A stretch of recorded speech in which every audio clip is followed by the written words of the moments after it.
The guardrail is moving. That is the first thing I notice. Not the trembling in my right hand. Not the way the dashboard has split into two dashboards. Not the cold sweat soaking through the back of my blouse. Just the guardrail on I-20 West, sliding toward me like it has somewhere to be, and my hands on the wheel doing almost nothing about it. It is 8:14 on a Saturday morning, and I am dying. Though I do not know that yet. My name is Lorette Mercer. I am 57 years old. I have managed hospitals, budgets, and difficult men for most of my adult life, and I cannot currently feel my left foot. I had eaten too fast that morning. Grabbed half a piece of toast standing at the counter because Broderick had moved my glucose monitor again. Not maliciously, he would say, just moved it. And I had spent 12 minutes looking for it before giving up and deciding I felt fine. I did not feel fine. I had not felt fine in weeks. But I was used to pushing through discomfort the way you get used to a draft in a room you've stopped bothering to fix. I was driving to a professional development seminar. Broderick had called it unnecessary the night before without looking up from the television. I had not argued. I had simply set my alarm and gone to bed. Before the vision started doubling, I checked the phone mount out of habit. No messages from him. Not a good morning. Not a safe drive. Nothing. That absence landed somewhere quiet inside me. Not as pain. Not yet. Just as information I filed and kept moving with. Then the dashboard split. Then my hand started shaking. Then the guardrail began its slow drift toward the passenger side of my car, and I understood, distantly, that something was going wrong in my body, that I no longer had the resources to push through. I managed to pull toward the shoulder. I don't fully remember doing it. My foot found the brake the way your body sometimes acts without consulting you. The car stopped against the guardrail with a sound I felt more than heard. I want you to stay with me right here. Because I know some of you watching this have had a morning that started ordinary and ended somewhere you never planned to be. Drop the name of your city in the comments. I want to know where you're watching from.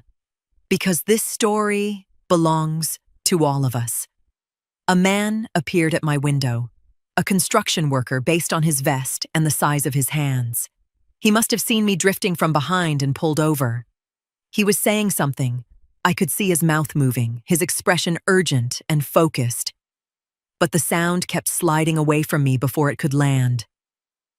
What I felt was his hand on my shoulder through the glass. Steady. Certain. A stranger had decided I mattered enough to stop. I thought about that later, many times. The ambulance came. Hands moved me. Voices asked questions I tried to answer. Fragments reached me. Blood sugar, pressure, dehydration, stress. Spoken not as accusation but as diagnosis. As people working to understand what my body had been carrying. The first face I saw clearly belonged to a paramedic I had never met. That should have told me something right then. He said they were contacting my emergency contact. My husband. I felt something loosen in my chest. Relief, or what I remembered relief feeling like. Then the blackness came back. Softer this time, almost patient. And the last thought I had before it took me was this. Finally. He'll come now. 28 years, and I still believed that. The ceiling had 11 water stains. I counted them the way you count things when your mind needs somewhere small and manageable to live for a while. One near the light fixture, slightly larger than the others. 3 clustered toward the left corner like they had been having a private conversation for years. The rest scattered with no particular intention. I counted them again. Still 11. The hospital had called it stable. The nurse who checked my chart that morning used words like resting comfortably and responding well. And I nodded at each one because I did not have the energy yet to explain that I had not been either of those things in quite some time. I had been a hospital administrator for 28 years. 11 of those years, I managed a budget of $40 million annually. I knew what stable meant in a clinical sense, and I knew what it meant in a personal one, and they were not the same word. Broderick used to tell people I was the impressive one. He said it at dinner parties, at church gatherings, at his retirement celebration 2 years ago, where I sat beside him and smiled while he accepted the admiration of people who were really admiring me. He would nod slowly when they praised my career, the way a man nods when he is acknowledged for something he feels partially responsible for. He had not been responsible for any of it. I had built that career in the hours before he woke up and after he went to sleep. Kessler was different, or he had been once. I remembered him at 7 years old, sitting on the kitchen counter while I cooked, talking constantly about nothing important, his feet swinging against the cabinet doors. I had loved that boy so completely, it reorganized something permanent inside me. Whatever he became later, that boy was real. I needed you to know that before anything else. The last 2 years unsettled everything quietly. Broderick retired and the house changed its personality.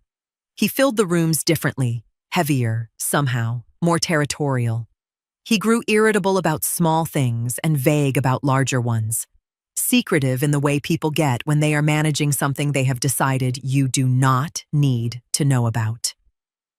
3 months ago, I noticed irregularities in our joint account. Withdrawals that did not match any bill I recognized, amounts too deliberate to be errors. I looked at the numbers for a long time before closing the laptop. I told myself that marriage was not a courtroom. That suspicion without evidence was just fear wearing a convincing disguise. 6 weeks ago, I called an old colleague, just to ask some general questions, I told myself, about finances, about protections, about what a woman in her late 50s might want to ensure was in order. She listened more carefully than my questions probably warranted, and told me to call her if anything changed.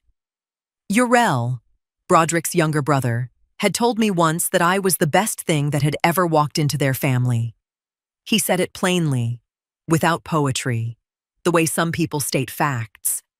I had carried that sentence for years without fully understanding why it mattered so much. I managed a budget of $40 million annually for 11 years.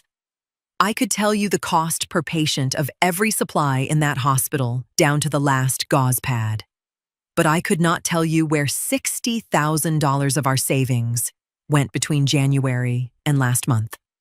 Funny what love will let you not look at directly. The nurse came in, checked my vitals with efficient, practiced hands, then mentioned casually, almost as an afterthought, that my husband had been called twice.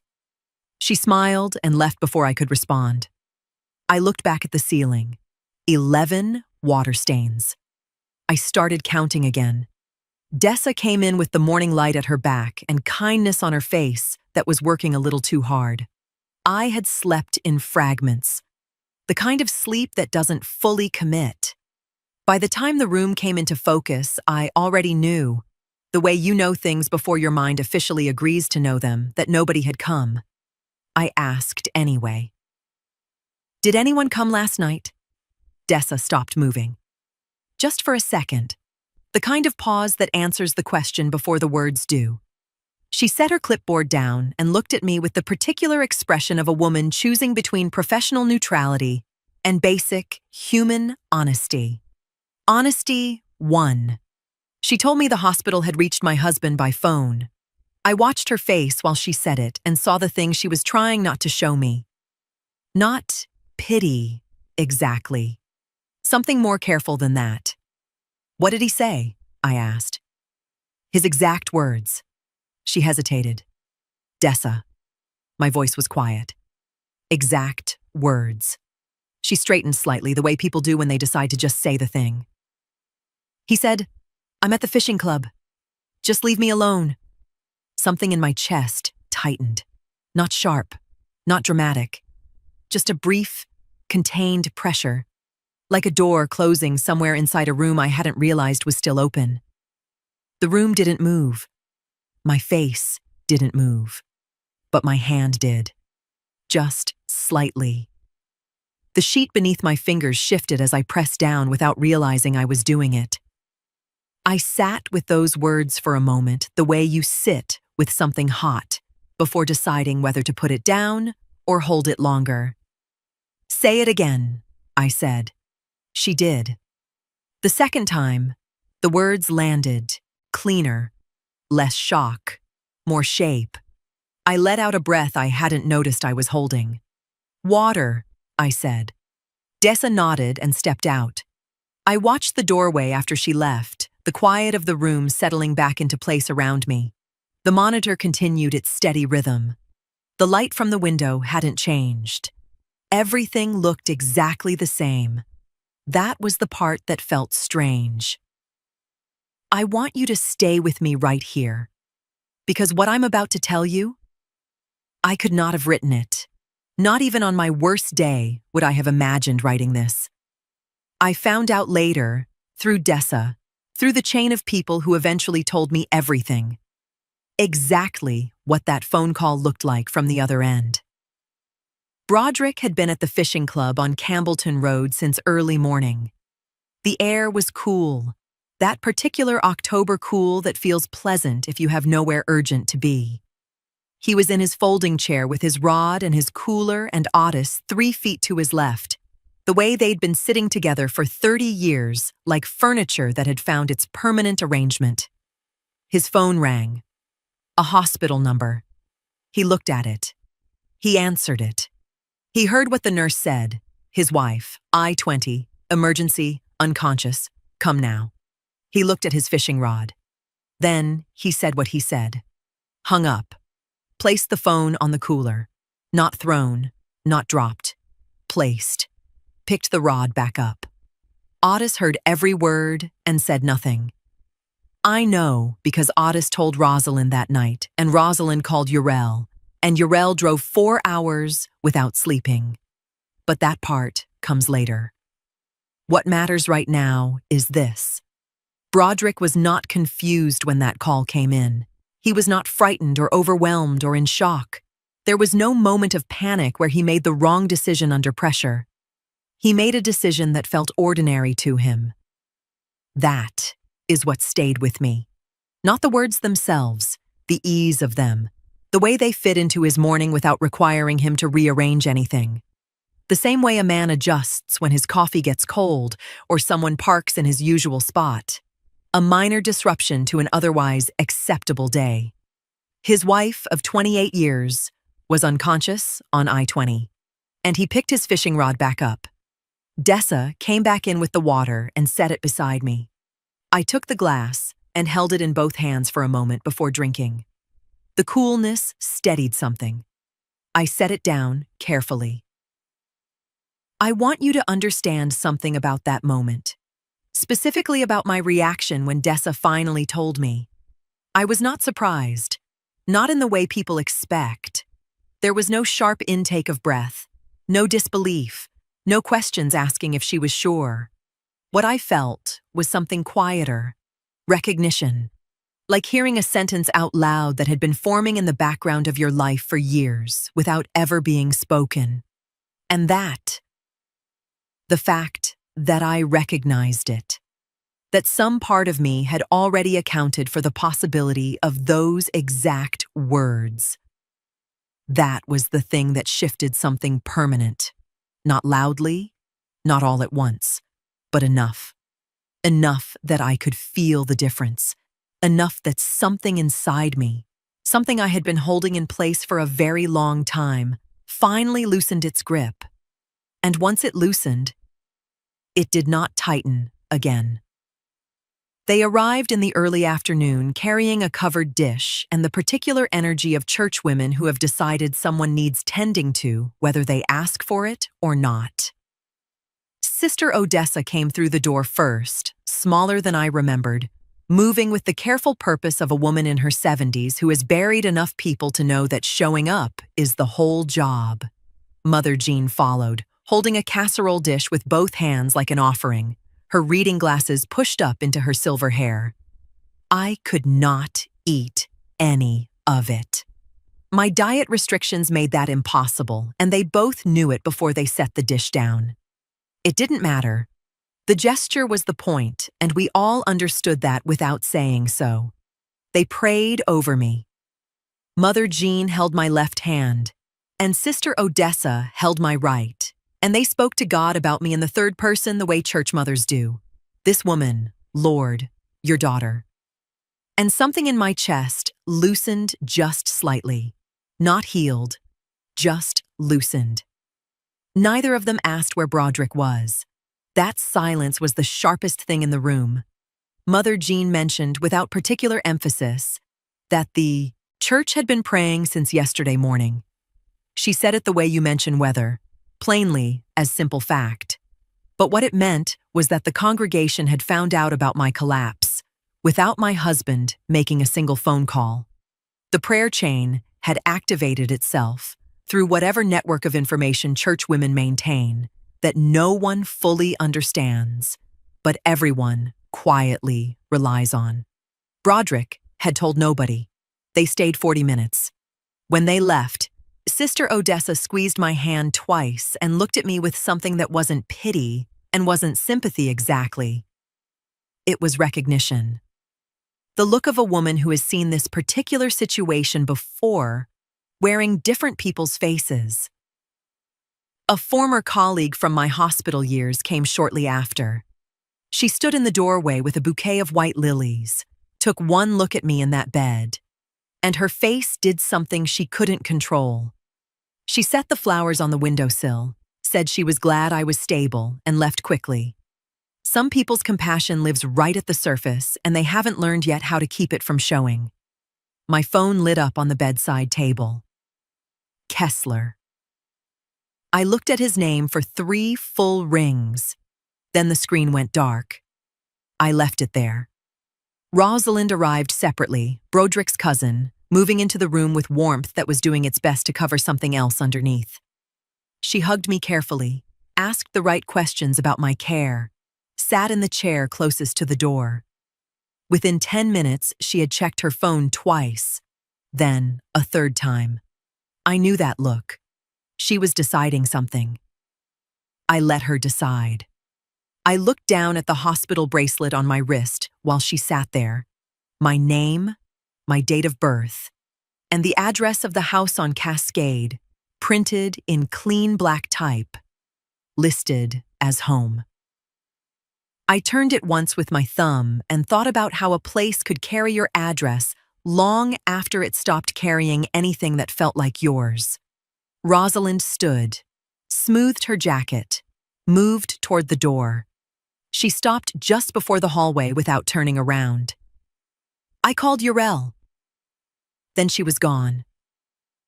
I stayed with that for a moment. Urel. Of all the people connected to Broderick's world, his younger brother, the quiet one, the one who lived 4 hours away in Savannah, he was the one coming. I didn't know whether to feel relieved or afraid of what that meant about everything else. Day 3. Morning, I asked Dessa for my phone. She brought it without comment, plugged it in beside the bed, and left me to whatever she understood I needed to face alone. That woman had a gift for knowing when presence was help and when it was interference. I waited until the screen fully charged before I picked it up. Broderick. 0 calls, 0 texts, not one word in 3 days from the man whose name was on the same mortgage as mine, the same accounts, the same 28 years. I set that aside the way you set down something too heavy to examine standing up. Kessler had called once. Yesterday. The missed call I had watched ring from across the room and chosen not to answer. He had left a voicemail. I pressed play. His voice came through careful and measured. The particular tone he used when he had rehearsed what he wanted to say but needed it to sound unrehearsed. Hi, Mama. There was a small pause after that, not long enough to draw attention to itself, just long enough to exist. Dad said you're stable, that the doctors have everything under control. Another pause. I could hear something in the background, a door closing, maybe. Movement. He was not sitting still when he made that call. I've been trying to figure out what's going on. I'm out of town right now. Things are a little complicated. He exhaled, soft, controlled. But I hope you're resting. I mean that. That was the closest he came to asking how I was.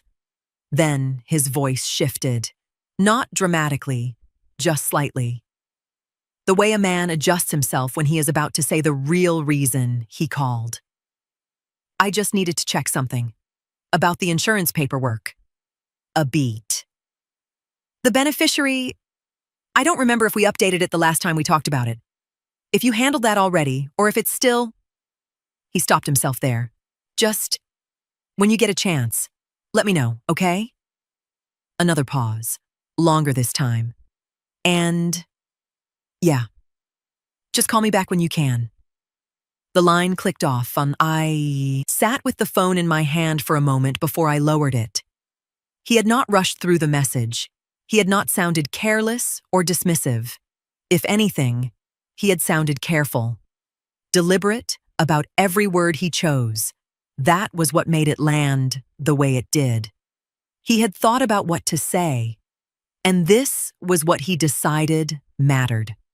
I played it a second time. Not because I had missed anything, because I wanted to hear it clearly enough that no part of me could soften it into something it was not. On the second listen, the pauses stood out more than the words. The moment before, he said insurance, the shift in his breathing. The way he almost asked something else and then didn't. Kessler was not a cruel person by nature. I believed that. He had convinced himself I was fine because his father told him so, and accepting that version required less of him than the alternative. I understood the mechanics of that kind of self-deception. I had practiced a version of it myself for years, but understanding something does not make it harmless. He was 40 minutes away, had been for 8 months. Marietta, not Charlotte, not any work trip he had described to me over the phone in that easy, confident voice. I had found out 3 months ago through something small and incidental, and I had not confronted him. I had filed it alongside other things I was not yet ready to open. I thought about the food truck, the $34,000, the business loan I had co-signed because he asked me in the right voice at the right moment, and I loved him more than I doubted him. I thought about how Mama had always functioned in his mouth less like a name and more like a key, inserted carefully whenever a door needed opening. And I thought about $11,000 that had moved through his account 9 months ago and disappeared 3 days later. I didn't know where it had gone. The not knowing had been sitting at the back of my mind like a splinter too deep to reach. I saved the voicemail. Then I put the phone face down on the bed and looked at the window for a while. There is a particular kind of quiet that comes after something reveals itself fully. Not loud, not dramatic, just settled. Disa came back in shortly after with a different nurse beside her, younger, efficient, clipboard in hand.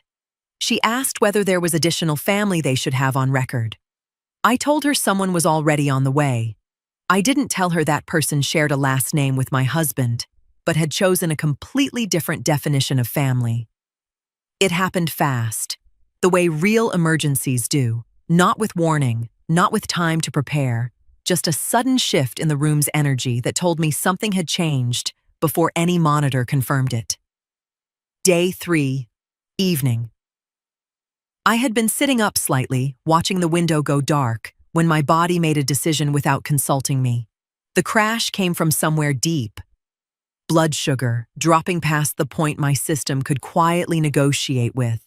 Complicated by 3 days of hospital food I could barely manage, stress that had been compressing itself into my chest since Saturday morning, and one rushed breakfast that had started all of this. The room got very loud, and then very quiet. I remember ceiling lights moving past me, voices speaking in that clipped professional language that means things are serious, but not yet lost.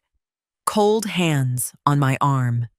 The sound of the monitor insisting steadily that I was still here. I remember Dessa's face at the edge of my vision, focused and quick, and I thought distantly that she had probably seen this before. That thought steadied something in me. What I did not know, what I only found out afterward, pieced together the way you piece together the parts of a night you mostly slept through, was what happened on the other end of 2 phone calls made from that nurse's station while I was barely present in my own body. The hospital called Broderick first. This time, the nurse did not soften the language or leave room for interpretation. She told him his wife had deteriorated, that my numbers had dropped suddenly, that he needed to come in. There was a pause on the line, not confusion, not panic. A pause. He asked if I was conscious. The nurse told him no. He asked if I had stabilized. She told him they were working on it and that the situation could turn. Another pause. He said he would see what he could do. He did not come. They called Kessler next. What he had been told before that moment mattered more than what the nurse said on that call. His father had already spoken to him earlier that day, told him I was stable, that it had been a scare, that the doctors had everything under control. That version had settled into him because it was the version that required the least from him. So when the hospital reached him, he heard the words, critical, unstable, come now. But they had to compete with what he had already decided was true. He said he was out of town. He asked if I was conscious. The nurse told him no. There was a shift in his voice then. Small. Quick. The kind of shift you only hear if you are listening for it. He asked if they could call him if anything changed. He said he would try to make arrangements. He did not come. I want to be precise about something. I am not telling you this to perform grief or ask for your outrage. I am telling you because it is the factual record of that night, and the factual record is devastating enough without any help from me. 2 men received information that should have moved them, and both of them chose to believe something easier. One chose inconvenience over urgency. The other chose reassurance over reality, and the result was the same. What I remember from the hours that followed is this: the ceiling. The particular quality of 2 a.m. silence in a hospital, which is not true silence, but a held breath. Cold fingers. Mine, I think, though they felt distant. The monitor, and Dessa's hand around mine, steady and unhurried. The hand of someone who had decided to stay. She did not speak. She did not need to. There is a difference between people who are present because they are supposed to be, and people who are present because they have chosen to be. You feel it without anyone explaining it to you. Somewhere around 3 a.m, my body stopped slipping. Not all at once, not dramatically, just a slow return. Numbers correcting themselves 1 degree at a time, systems deciding quietly that they were not finished yet. I would like to say I made that decision, but I don't think I did. I think it was that hand. I think it was the simple, unspoken fact that someone had stayed. Morning arrived the way it does after the worst nights, not triumphant, just persistent. The light came in through the window at the same angle it always did. My numbers had stabilized. The doctor came in, reviewed my chart, and exhaled in a way that told me the night had been closer than they had wanted. He explained what had happened in terms I understood too well. Compounded stress, mismanaged intake, a system pushed too far for too long. He asked if I needed anything. I said yes, before I even thought about it. "I need paper," I told him, "and a pen." He looked at me for a moment, not confused exactly, just measuring something he hadn't expected to measure that morning. Then he nodded. He sent a nurse for both. When they arrived, I took them in my hands and held them there for a moment without writing anything. My fingers felt steadier than they had in days. Not strong, just decided. That was the morning something shifted in me in a way that had nothing to do with my body. Up until that night, some part of me, small, quiet, stubborn, had still been waiting. Waiting for a door to open. Waiting for footsteps in the hallway. Waiting for someone to choose me the way I had chosen them for years without thinking about it. That night ended that waiting. Cleanly. Completely. I set the paper down on the table beside my bed. Not to write yet. Just to place it where I could see it. Because for the first time since that guardrail started moving toward me on I-20, I understood something clearly enough that it didn't need explanation. No one was coming. And once you understand that, truly understand it, something else becomes available to you. Not anger, not even grief, clarity. I picked up the pen again, turned it once between my fingers, and set it back down. I wasn't ready to write yet, but I knew exactly what I would be writing when I did. And this time, I would not be writing it for anyone else to understand. I would be writing it to make something final. Day 4 came in quietly, and I let it. No dramatic shift, no moment of resolve you could point to and name.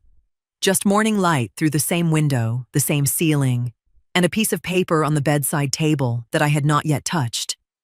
I had asked for it the night before with a specific intention. I had slept beside that intention, like something waiting for me to decide whether I was strong enough to pick it up. By 7 in the morning, my hands were steady. Not completely, but steady enough. I sat up slowly, reached for the paper, and held it there for a moment without writing anything. There is a difference between knowing what you need to do and being ready to see it written down in your own hand. One lives in your head. The other becomes something you cannot take back once it exists. I lowered the pen to the page, lifted it again. Then I tried a second time. This time, the ink stayed. I did not write a journal entry. I did not write a letter. I wrote a list. The kind of document that does not ask how you feel about anything, that simply records what is true and lines it up in order so you cannot look away from the shape of it. Names first, then amounts, then dates. The account irregularities I had noticed 3 months ago and chosen not to pursue. The withdrawals that appeared monthly with no corresponding bill. Consistent in their amounts, deliberate in their timing. I paused there longer than I expected to. My hand stayed on the page, pen resting just above it. Because that was the point where I had made a choice not to look closer. Not because I didn't understand what I was seeing. Because I did. I moved past it. The receipt I had found in a jacket pocket 14 months ago from a restaurant in Buckhead, on a night Broderick had claimed to be at a contractors meeting, I could still see it clearly. The date, the total, the way the paper felt between my fingers. I had held that receipt for 30 seconds before placing it back exactly where I found it. 30 seconds. That was how long I allowed myself to know something before deciding I didn't. I wrote it down anyway. The pen pressed harder into the paper than it had before. I had told myself I needed more before I moved. What I had actually needed was courage I was not ready to locate yet. Kessler's name went on the list. I stopped again. Not long. Just enough for something in my chest to tighten and then settle. The food truck. $34,000 spread across 2 years of co-signed optimism. The $11,000 that had passed through his account 9 months ago and evaporated without explanation 3 days later. I wrote that amount more slowly than the others. 11,000. I underlined it once, not for emphasis, for clarity. The phone call I made 6 weeks before the highway. I had called an old colleague, Mrs. Elaine Forsyth, not with a plan, just with questions I could not ask anyone closer to my life, without it meaning something I was not prepared for it to mean yet. She had answered each one carefully, professionally, without pushing me toward conclusions I was not ready to reach.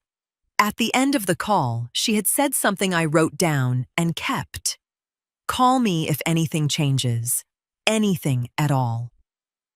I had not called her back. Until now. I set the pen down and looked at the page. It was not long. It did not need to be. Everything on it pointed in the same direction. I pressed my fingers lightly against the edge of the paper, as if that might change what it contained. It didn't. I asked Dessa for a phone charger that morning with the specific calm of someone who has already decided something and is now moving through the steps required to carry it out. She brought it without questions. I was beginning to understand that Dessa operated on a frequency of perception most people never bothered to develop. She did not ask what she already knew would be answered soon enough. While the phone charged, I sat with what I was about to do. I had not cried once since waking in this hospital. I had noticed that about myself on day 2 and filed it without judgment.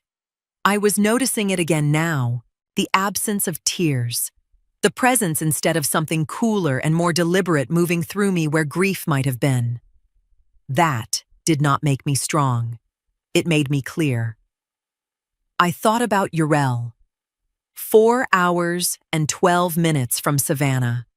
I knew that because I had looked it up years ago, the first time a woman named Ruth Ann had reached out to me quietly about something that was not yet my business to act on.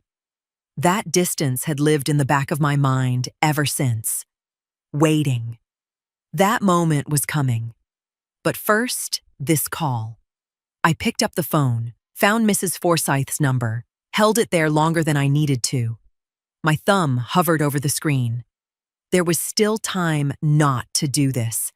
Still time to put the phone down, to fold the paper, to tell myself I would think about it another day. I almost did. Then I pressed call. The phone rang twice. When she answered, I did not explain. I did not ease into it. I said 4 words. I'm ready now.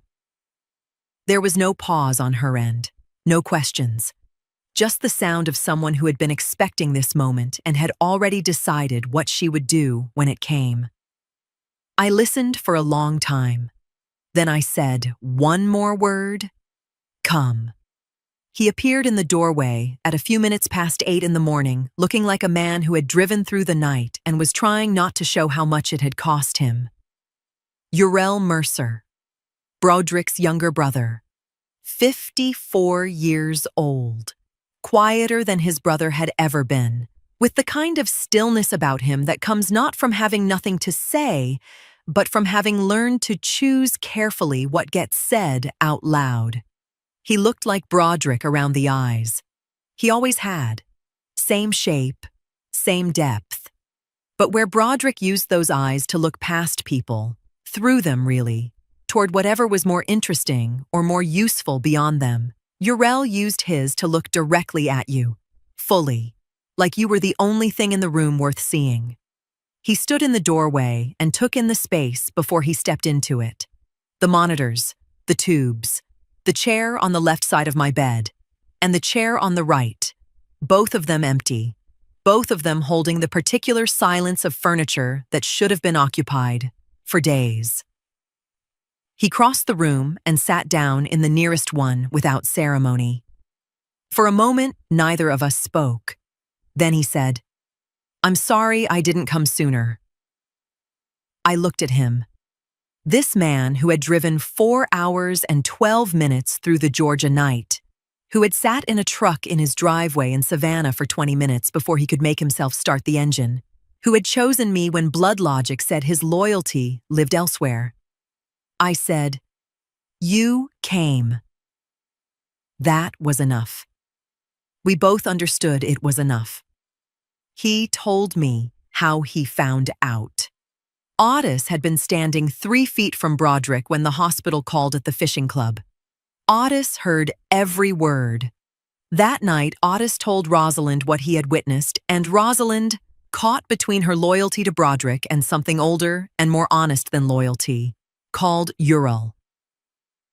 Ural said he sat with it for 20 minutes in his driveway. Then he drove. He was quiet for a moment after telling me that, looking at his hands. Then he told me about Buckhead. 8 months ago, he had driven up to Atlanta unannounced to handle some business. Nothing that required telling anyone he was coming. He had spotted Broderick's car outside a restaurant near Peachtree Road. He had almost kept driving. Instead, he parked. Through the window, he could see Broderick at a corner table, a woman across from him. The way they sat, the angle of it, the ease, the particular intimacy of two people who had long since stopped performing comfort for each other because it had simply become their natural register. Told Ural everything before a single gesture confirmed it. He took 3 photographs from the parking lot. Then he got back in his car and drove to Savannah. He had looked at those photographs 20, maybe 30 times over 8 months. He had almost deleted them 4 times. Something always stopped him. He could not have said what exactly. Maybe the same thing that stopped him from calling me. Maybe guilt wears different faces depending on what direction you're looking. He put his phone on the bed beside my hand, without a word. I picked it up, studied each photograph with the same attention I had once given budget reports. Looking for what was actually there rather than what I hoped to find. No tears came, no collapse, just the clean, clarifying pain of confirmation. I set the phone back down. I said 3 words to Ural that I could tell he did not expect. I watched them land on him like something physical. Saw his shoulders change, saw something move across his face that had not been there a moment before. I'll tell you what those words were. But first, you need to understand what they cost me to say, and what they gave me back in return. She arrived at 2 in the afternoon carrying a leather folder and the particular composure of a woman who had already done her worrying privately and was now here to work. Mrs. Elaine Forsyth, 61 years old, 30 years practicing healthcare and estate law in Atlanta. We had worked together during my hospital administration years. She had handled several institutional matters for us, and I had watched her operate in rooms full of people who underestimated her exactly once. She set the folder on the rolling table beside my bed, pulled the chair close, and sat down without looking around the room the way visitors usually do. She had already assessed everything she needed to assess before she walked through the door. Ural moved his chair to the corner to give us space. He stayed. 6 weeks ago, you called me, she said. You weren't ready then. Are you ready now? Yes, I said. She rested her hand on the folder for a moment before opening it. Not hesitation. Exactly. More like a professional acknowledgement of weight. I didn't start from nothing, she said.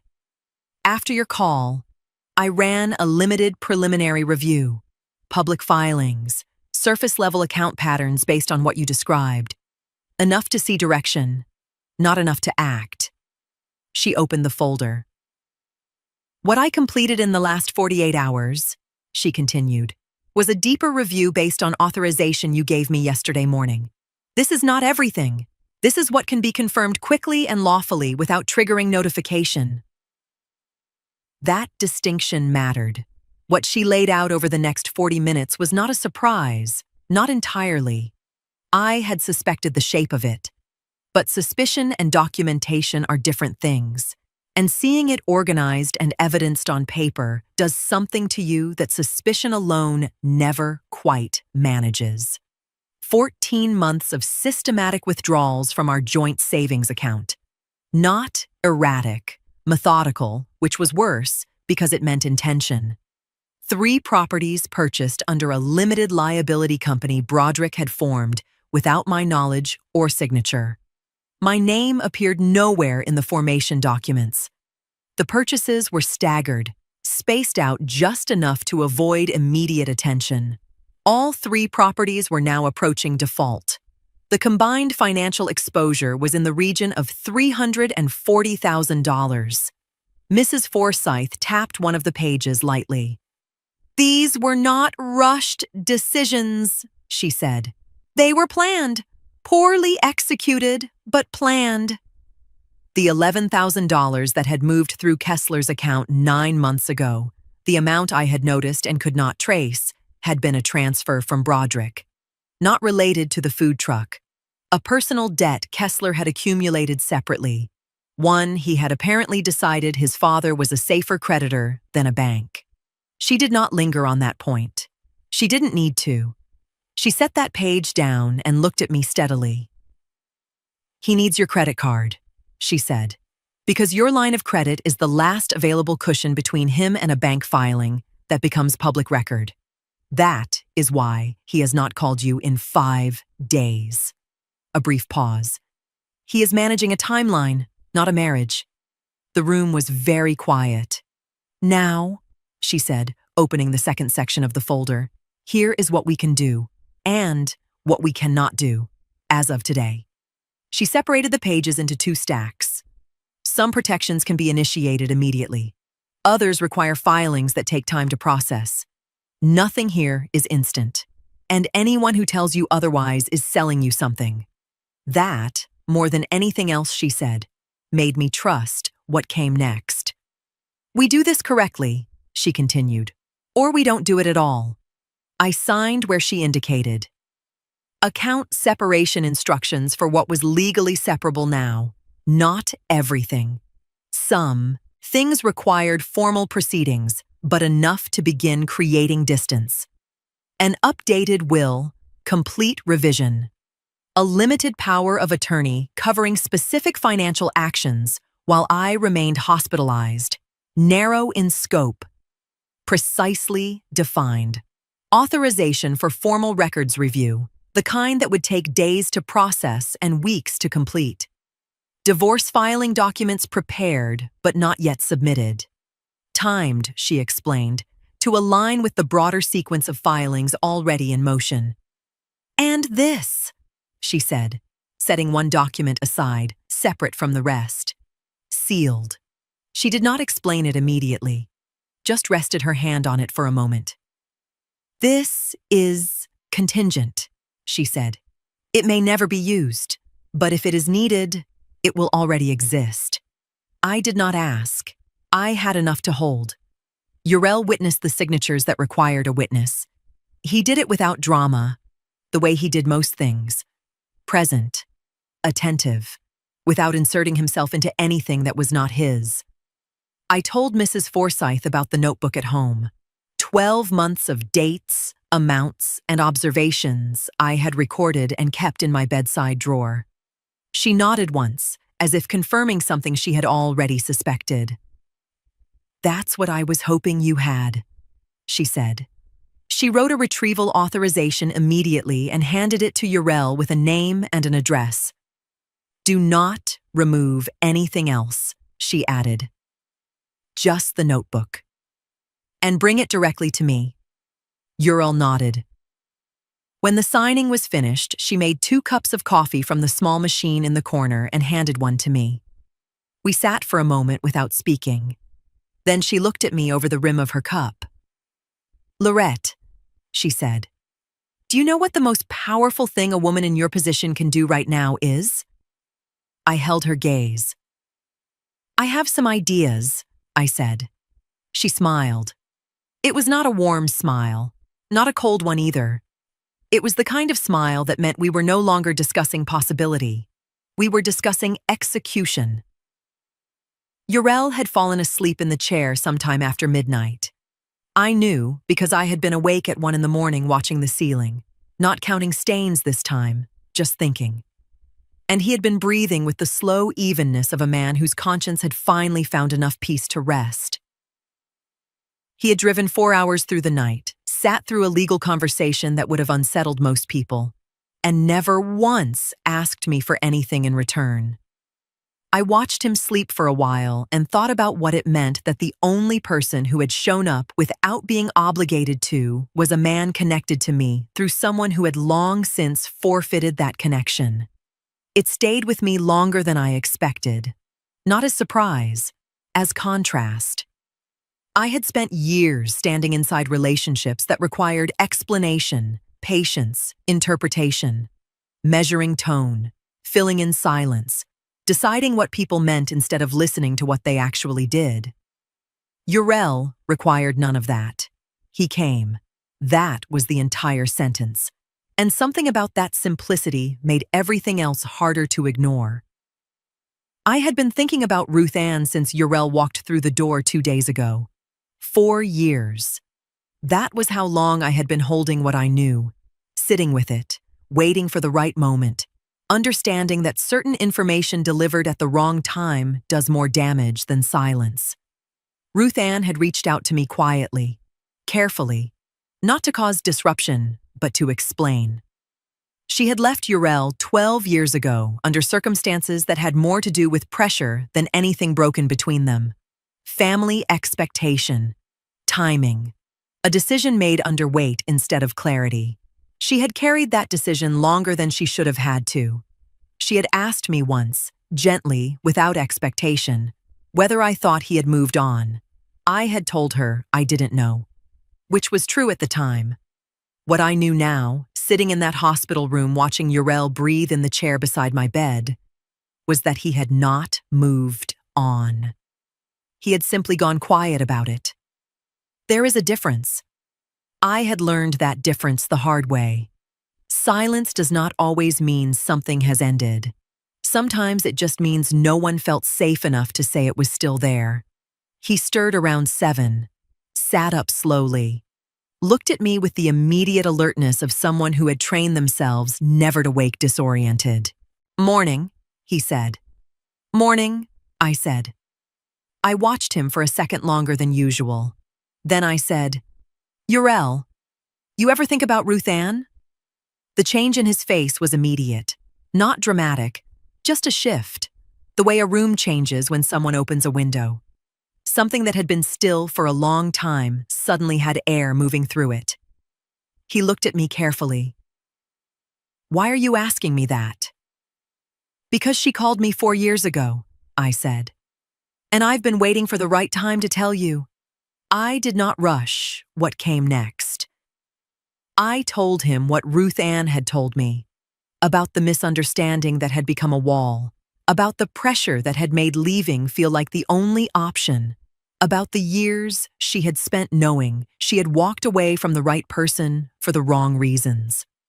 I told him without adding anything, no interpretation, no guidance, just the truth, placed where he could see it.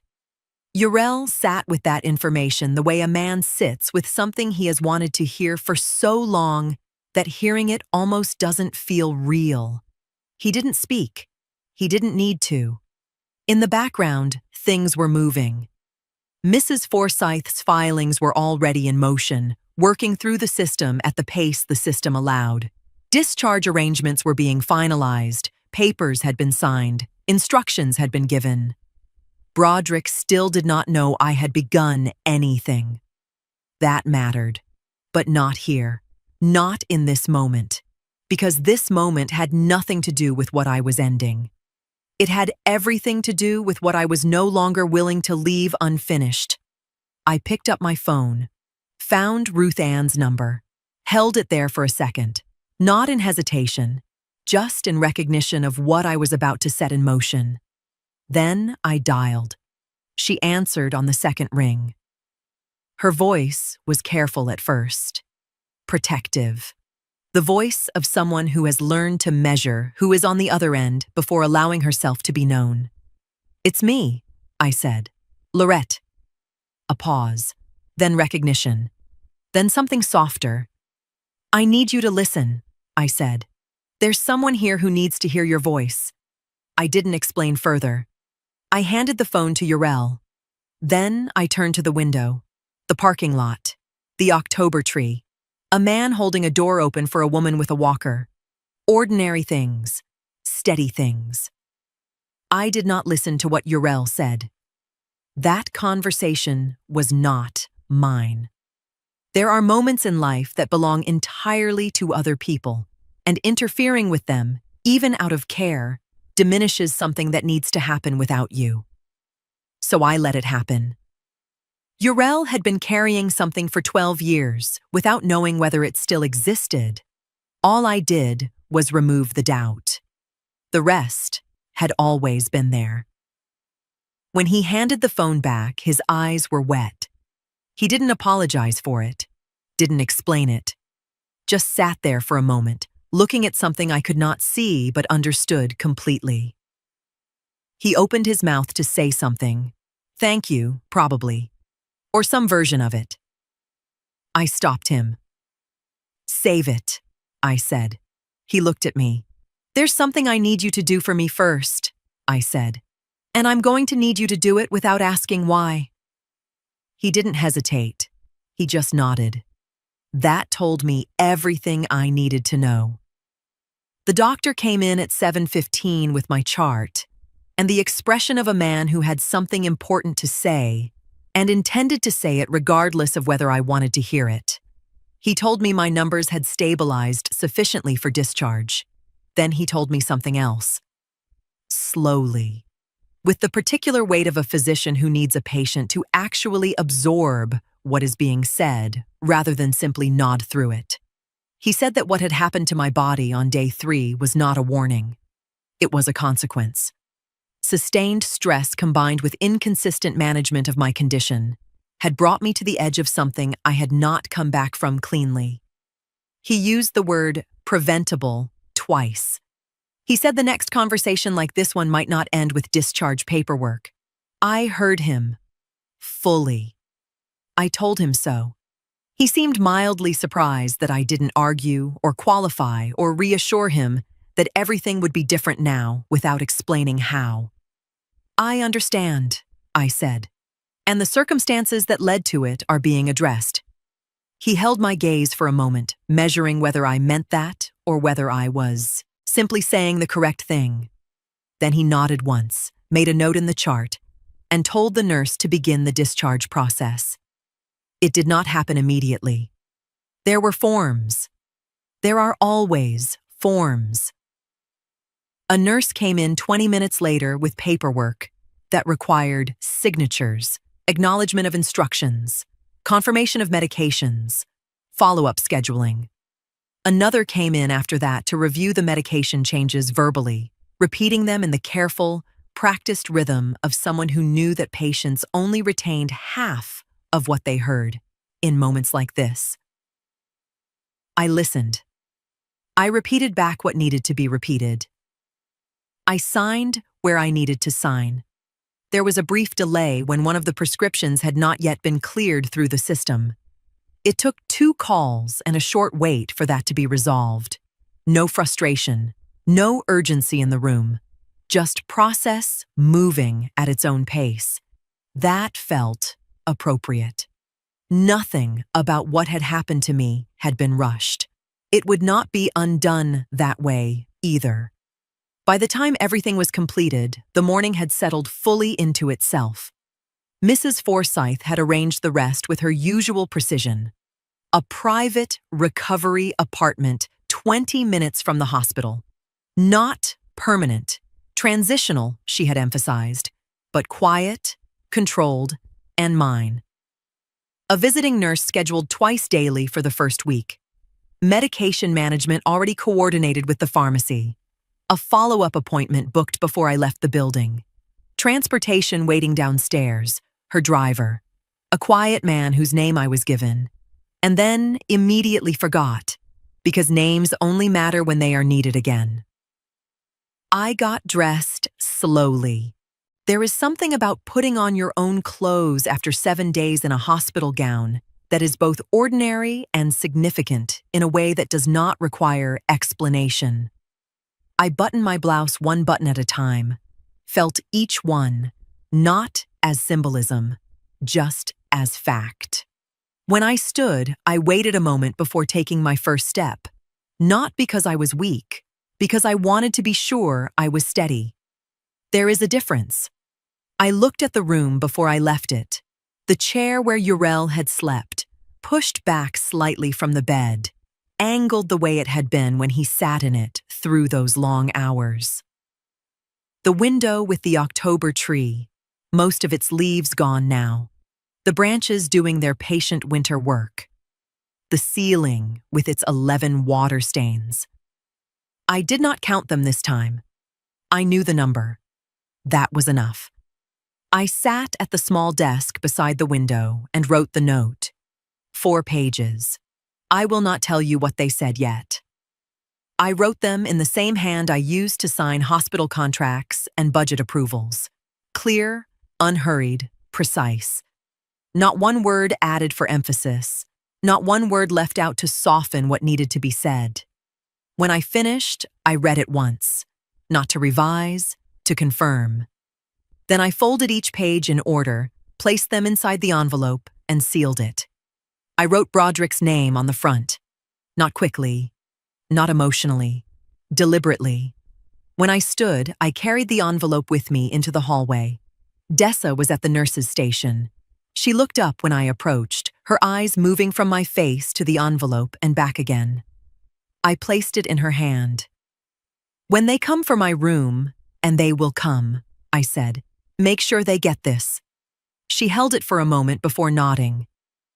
I will, she said. No questions. I had known from the first day that she was that kind of person. Uriel walked with me to the elevator without making anything of it. No speeches, no ceremony. He pressed the button and stood beside me while we waited. That was the entirety of it. The doors opened. We stepped inside.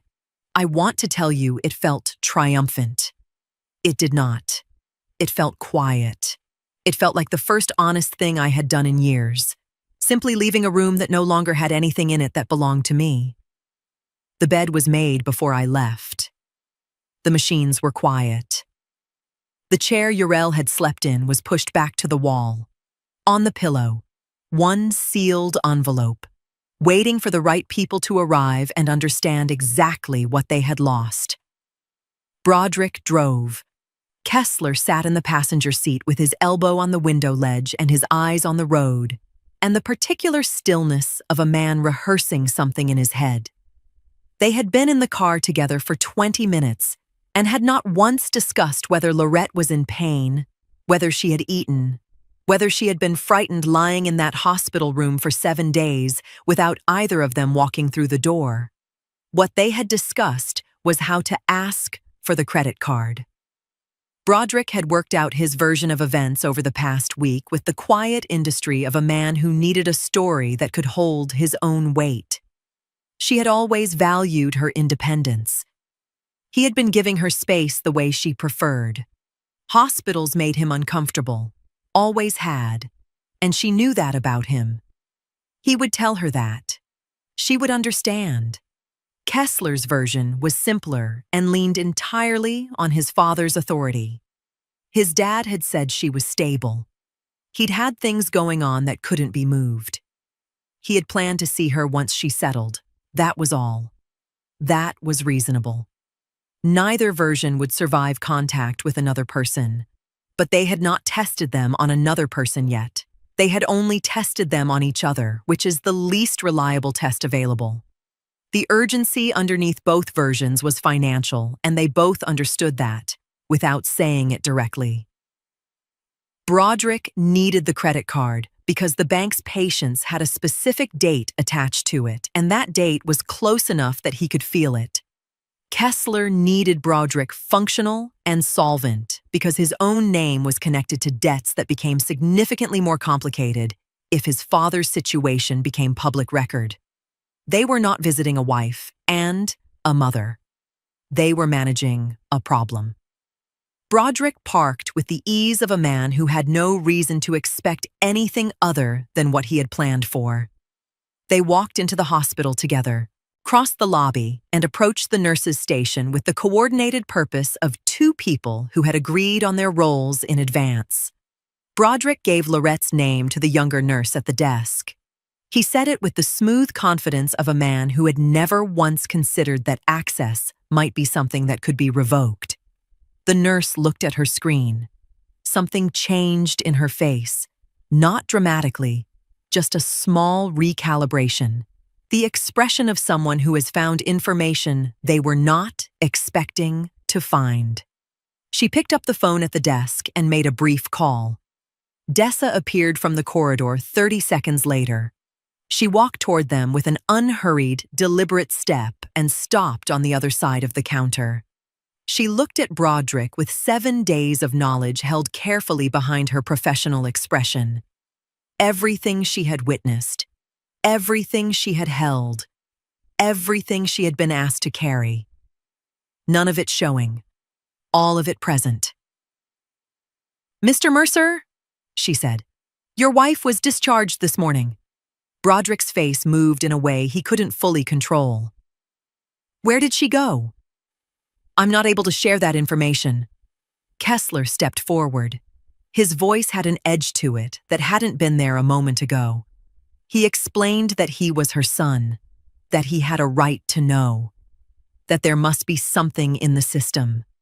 Dessa looked at him with the same measured steadiness she had given his father. Then she reached beneath the counter and placed a sealed envelope on the surface between them. "She left something for you." Broderick picked it up. His name on the front in Lorette's handwriting, precise, unhurried, unmistakable. He held it the way you hold something when you already know it's going to hurt you, and you're trying to decide if you're ready. He was not ready. But the envelope didn't care about his readiness. Neither did I. I was sitting in a chair by a window in a room that was quiet and warm and entirely mine. A cup of tea cooling on the table beside me, my medication taken, my glucose levels the most stable they had been in 2 years. Outside, the afternoon was doing what Atlanta afternoons do in late October, settling into itself with a kind of unhurried permanence.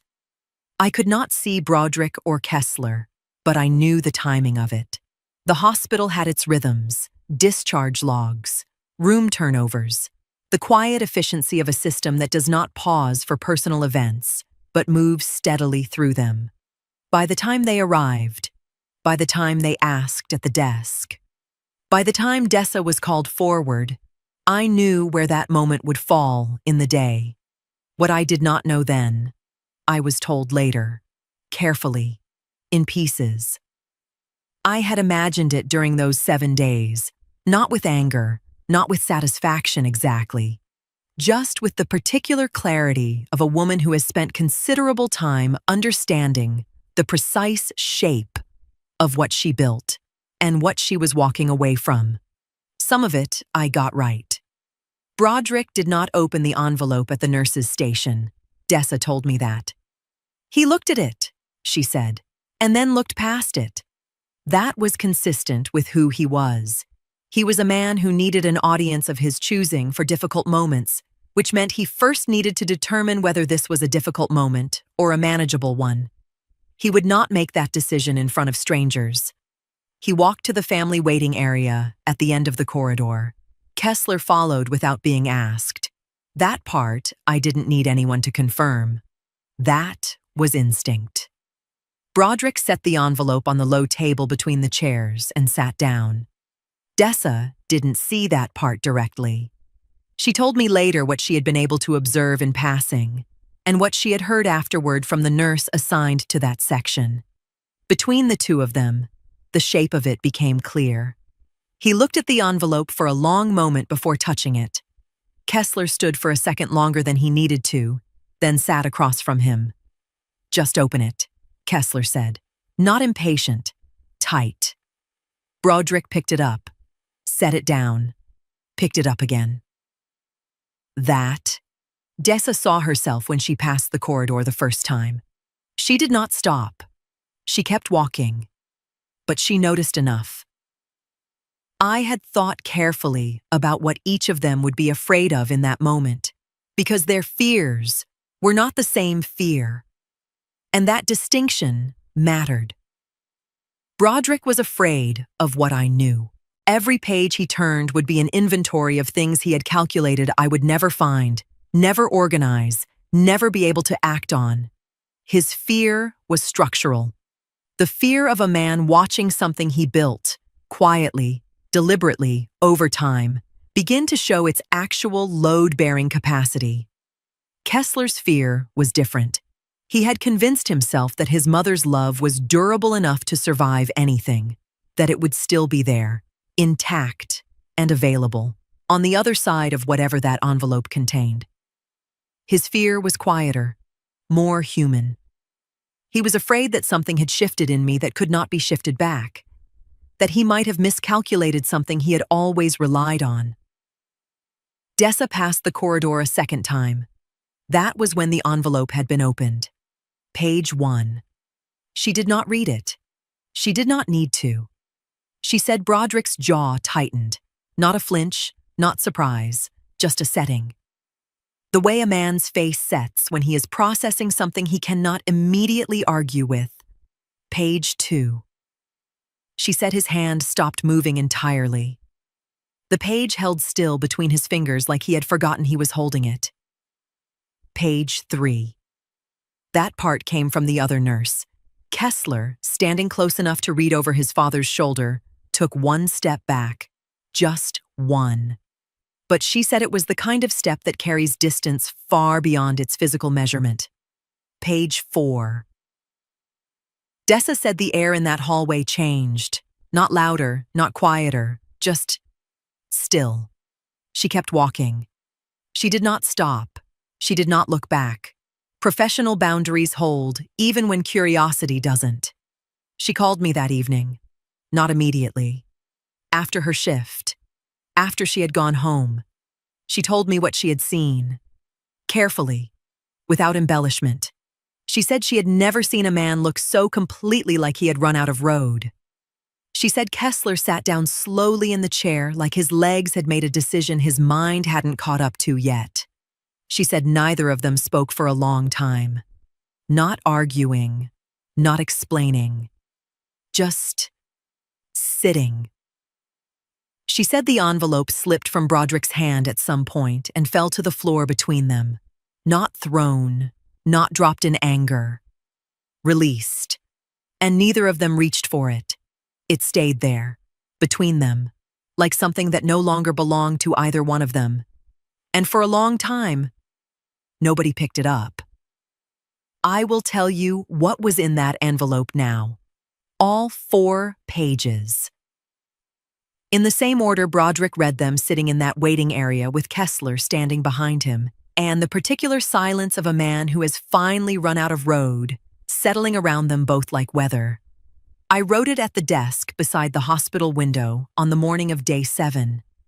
I wrote it the way I wrote everything that mattered professionally, without decoration, without performance, without a single word that was not doing specific and necessary work. Page 1. Broderick. Over the past 14 months, withdrawals totaling $60,000 were made from our joint savings account in amounts and intervals too deliberate to be anything other than intentional. Mrs. Forsyth's review identified the formation of a limited liability company registered in your name alone, used to purchase 3 properties, all of which are now in various stages of default. The combined financial exposure is approximately $340,000. The $11,000 transferred to Kessler 9 months ago has also been documented and sourced. You came to this hospital today for my credit card. I know that because it is the only remaining line of credit attached to my name that could delay the bank's filing timeline. I am not telling you this to shame you, Broderick. I am telling you this so that when the bank contacts you, you will not be surprised. I prefer people to be prepared. I always have. Page 2. The protections that could be initiated immediately have been initiated. My sole assets are in the process of separation where the law allows it today. My will has been revised completely. Certain accounts have been moved. All relevant records are preserved and held by counsel. Mrs. Forsyth holds limited power of attorney for specific actions while I complete my recovery. Divorce proceedings have been filed. I want to be precise about something. I am not telling you everything is finished because it is not. These things move at the speed the law requires, and not faster. What I am telling you is that the filings have begun, the protections are in motion, and silence is no longer available to you as a strategy. By the time you read this, the first filing will already be in the system. Mrs. Forsyth assures me everything that can be done today has been done today. The rest will proceed properly. She is very good at her work. I always admired that in a person. Page 3. 8 months ago, Urel saw you at a restaurant near Peachtree Road. He took 3 photographs from the parking lot. He showed them to me in my hospital room on day 6. I already knew. I found the receipt 14 months ago in a jacket pocket. I held it for 30 seconds and placed it back exactly where I found it, because I understood that suspicion is not proof, and I was not willing to move on suspicion alone. I needed to be certain. You gave me 7 days to be certain, Broderick. I used every one of them. Page 4. You told the nurse to just leave you alone. I have spent 7 days making sure that is exactly what I did. The accounts are protected. The filings have started. Kessler has the receipts. Urel has the photographs. Mrs. Forsyth has everything else. You wanted to be left alone, Broderick. Congratulations. For the first time in 30 years, I finally did what you asked. I signed it with my full name, not a signature reduced by habit into something fast and abbreviated the way signatures become after decades of repetition. My full name, every letter. The way I signed hospital contracts and budget approvals, and every document that carried the full weight of my professional judgment. I signed that note the way I signed every document in my professional life. Full name, clear handwriting, no hesitation. Some things deserve your full signature. I will not tell you exactly where I am. I will tell you that the coffee is made the way I like it. Strong, with exactly the amount of cream I decide, at exactly the time I choose to make it, with nobody in the next room commenting on either the timing or the smell. I will tell you that my medication is organized on a shelf I built a system for, that my glucose levels have been steady for weeks in a way they have not been steady in years, and that my mornings begin in silence that belongs to me rather than silence that is simply the absence of someone bothering to speak to me. That distinction matters more than I would have thought. Broderick is still in the house on Cascade. I removed myself from what I was legally able to remove myself from, and what remained, the house, its costs, its maintenance, its property taxes, its particular quality of Saturday afternoon quiet when the fishing club friends stopped calling, that stayed with him. The bank did not move dramatically or publicly. It moved the way institutions move when money is involved, methodically, without sentiment, according to its own timeline and nobody else's. The properties became what they were always going to become once there was no longer a functional line of credit to delay the inevitable. His peers did not gather to discuss it. They simply became less available. Phone calls went unreturned. Invitations stopped arriving. Otis still fished that lake on Campbellton Road, but the folding chair to his left stayed empty more often than not. Association had become a calculation, and the calculation had stopped working in Broderick's favor. He got the house. He got everything attached to it. Kessler called 6 times over the first 2 weeks. I watched each call come in and made a decision each time not to answer. On the seventh call, I picked up. He talked for a long time. He explained and apologized and defended and explained again. And eventually, somewhere in the middle of it, stopped performing and simply broke down into something that sounded like his actual voice. I listened to all of it without interrupting. When he finished, I told him that the $34,000 was forgiven, not because the debt had been paid, or because he had said the right things in the right order, because I refused to carry it anymore. Debt held emotionally costs the holder more than the borrower, and I was done paying that particular price. But I told him clearly, forgiveness was not the same thing as access. He understood. I have not heard from him since. I am not waiting. Ural called me 3 weeks after Ruth Ann's second visit to Savannah. He did not say much. He said, "Thank you." I said, "Tend to it this time." He said he would. I believed him. I have thought about the 30 years. Not with regret for the years themselves. I built things in those years that were real and mine, regardless of who stood beside me while I built them. What I regret is the silence inside them, the things I noticed and filed instead of addressed, the receipts I placed back in jacket pockets, the accounts I closed the laptop on, the questions I decided love was a sufficient reason not to ask. I finished what I started. I simply chose where it ended. I fainted on a highway on a Saturday morning in October. A stranger held my hand until help came. My husband went back to fishing. My son left a voicemail about insurance paperwork. And I, from a hospital bed, with 11 water stains on the ceiling above me and a pen a nurse brought me without asking why, I built the last chapter of my own life. I left them a note. I signed it with my full name. I always did my best work alone.